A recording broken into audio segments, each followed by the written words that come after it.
ఈయన ఒక దేశోద్ధారకుడు. రా రాజకీయం చేయి, మగతనంతో రాజకీయం చేయి. అంతేగాని తోలుబొమ్మల ఆటలో కేతుగాళ్లాగా అప్పుడప్పుడు వచ్చిపోతూ ఇటువంటి చీప్ రాజకీయాలకి ఇక్కడ ఎవరు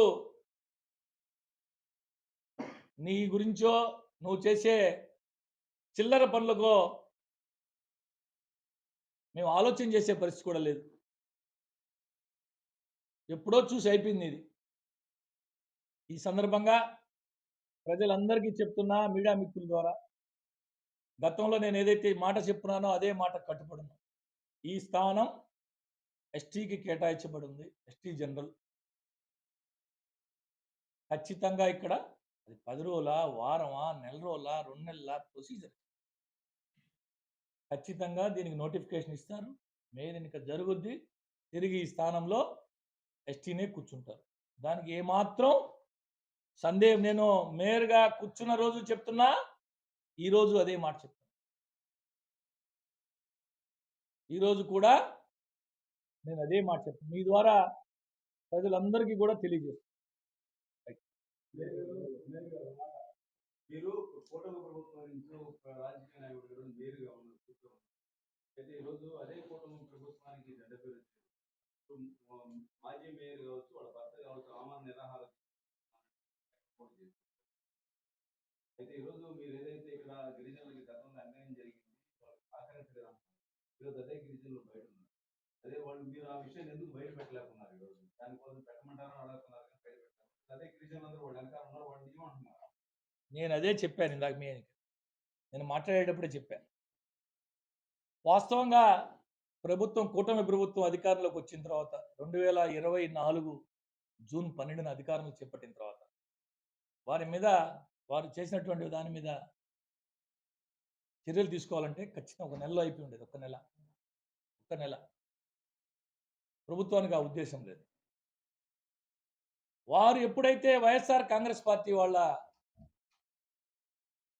చెప్పు చేతుల్లోకి వెళ్ళి వాళ్ళు చెప్పినట్టు నడుచుకుంటూ ప్రభుత్వానికి చెడ్డ పేరు వచ్చే విధంగా, కార్పొరేషన్కి ఇబ్బంది కలిగించే విధంగా వ్యవహరిస్తున్నారో సహజం. అది మా పార్టీ కారణటువంటి వాళ్ళని మేము అవిశ్వాసం పెట్టి దించుతాం. అది మాకు సంఖ్యాబలం ఉంది, మేము దించుతాం అని చెప్పి మేము అవిశ్వాసాన్ని నోటీస్ ఇచ్చాం. ఎలాగో అవిశ్వాసంలో పోతున్నాం కదా అని 3 రోజుల ముందు రాజీనామా చేశాం. ఆయన నా వెనక ఎవరున్నారు, మేము అయ్యున్నారు, ఈ ఉన్నారు. నేను ఇందాకే చెప్పా, వారు పాత్రదారులు మాత్రమే. దీని వెనక సూత్రధారులు ఎవరో కూడా మీకు చెప్పా, మీకు చూపించా కూడా. ఒక పక్క జిల్లా అధ్యక్షులు, నగర రూరల్ ఇన్ఛార్జీలు ఏం మాట్లాడారు, దీని వెనక ఏం జరుగుతుందని కూడా చూపించా, సవివరంగా చెప్పా. ఇది పదవి పోయింది అని ఆక్రోశం, వచ్చే సంపాదన ఆగిపోయిందని ఆక్రోశం.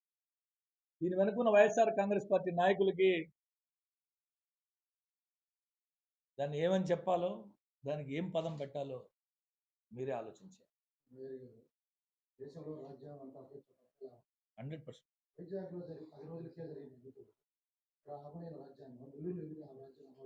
అదే చెప్తున్నా నేను. ఒక్కొక్క పని మీరు వైజాగ్తో పోలుస్తున్నారు. నేను మాదాల వెంకటేశ్వర గారు, పులిమిశల్యం గారు చెప్తున్నా, ఒక ప్రక్రియకి ఒక పని జరిగేటప్పుడు దానికి ఒక పద్ధతి ఉంటుంది.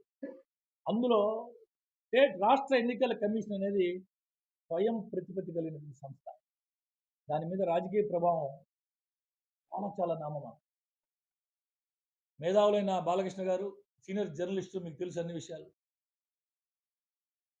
సీనియర్ జర్నలిస్ట్ మీరు ఎక్కడో వైజాగ్ చెప్తున్నారు మీరు, కరెక్టే. నేను కాదు వివేదించట్లా. నెల్లూరులో జరిగినటువంటి పులిమి శైలమ్మ గారు దిగిపోయిన తర్వాత మాదాల వెంకటేశ్వర్ల గారు ఆనాటి డిప్యూటీ మేయర్గా ఎన్నికైతే, రాజశేఖర రెడ్డి గారు ముఖ్యమంత్రి, రామ్నాయుడు గారు మంత్రి, ఆనం వివేకానంద రెడ్డి గారు ఎమ్మెల్యే.